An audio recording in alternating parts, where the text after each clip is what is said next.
Today's reading, January 18th, 2025. We've got the rest of chapter 47 in Genesis. That's 28 through 31. I didn't write that all out. But anyway, you also have 49 and 50 of the end of Genesis. We're closing up Genesis, the book of Genesis today. We've got Jacob blessing his children, but he also blesses the children of Joseph as his own. We see the younger greater than the older, much like Jacob was with Esau and Joseph over his brothers.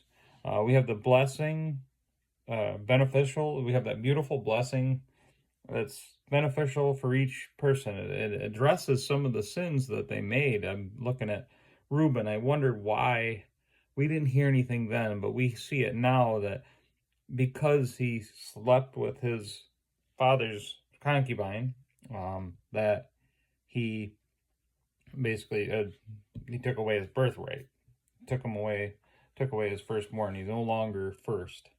So there was a punishment for that, and there's responses for other things. And I wasn't thinking back to what some of those sins were, those things, but he addresses them in there. He addresses each one individually, and it's something we probably need to go back and pay attention to. Responses to sin, responses to our actions. What are they? How does that line up? Something to look at. I didn't do that, and I now I want to do it after I'm talking it through, thinking it through. We see where Judah is called the lion. We get to see later where we've got the Lion of Judah. That's a common thing that I hear now. The Lion of Judah. That's how great God is, that he is powerful and he's a roaring lion, that he's taking over, that he's all powerful. He's not just God, but he's all powerful. He will ravage things. The power of a lion is great, and the Lion of Judah.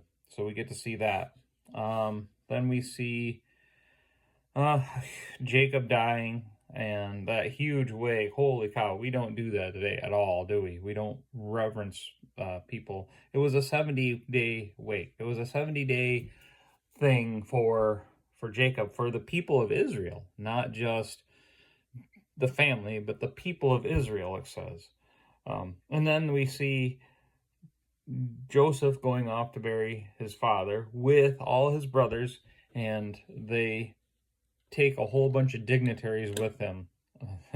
Joseph was a high-ranking person in Egypt, and a whole bunch of people went with them to bury Jacob.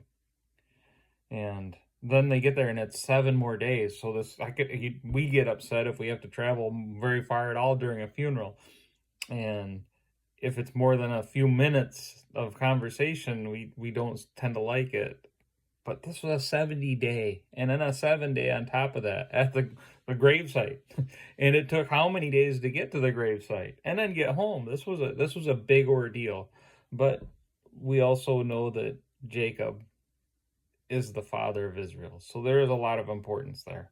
But we're getting into Job next, and we see some things there that are amazing as far as mourning and coming alongside people there. But nonetheless, it's just something that stuck out to me a lot. Holy cow, that took a lot. Then we get to my favorite part of Joseph's brothers being afraid of what Joseph would do without Jacob there. Now that he had the authority, to punish them, and they felt that they deserved punishment, and they were afraid of it. But yet they came to him and said, "Look, we'll be your slaves. We'll do whatever. We deserve punishment. We know that. Please don't take us. Don't kill us. Just we'll serve you as we are." And Joseph wept. He says, "I'm not God. I have no authority to do that. Yes, I can, but that's not my place. You intended harm, but God intended that for good. That harm worked out so much blessings for so many people. It saved so many people's lives through that. It seemed terrible at the time, and he mourned, he was anxious over it at the time. He pleaded for his life, it says, the last reading. But God used that. God used that to bless and save so many people. God's plan is way bigger than what we can imagine. It's way bigger than what we can do as people alone. because he can orchestrate those things. He can set those things in motion far ahead where, okay, I'm going to throw you in a well. Oh, look, there's people coming. That was God ordained. He knew that was happening. Joseph went out there. Why did Joseph go see them? And why did he have his coat of many colors that they were jealous of? He didn't do exactly right there too, just looking at the whole story and thinking this through.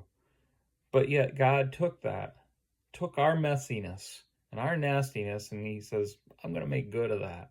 And he does. But it took some obedience too, and it took some learning, and we learn along the way.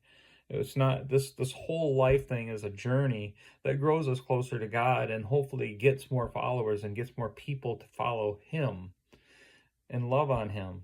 We have no idea what we go through, how that's going to affect somebody else. But they're watching. Just stay the course. Look to God for strength as Joseph did. He looked to God for strength, but he continued to work. He continued to do good. He continued to he got elevated because God blessed him through his obedience and his work and his lack of sitting. We have to be careful to listen and do what God wants us to do and be obedient to him, but we have to do. We can't just sit back. We have to keep going, keep moving. So we get that you intended it for harm, but God intended it for good. I love that part. And Joseph acknowledged it the whole time.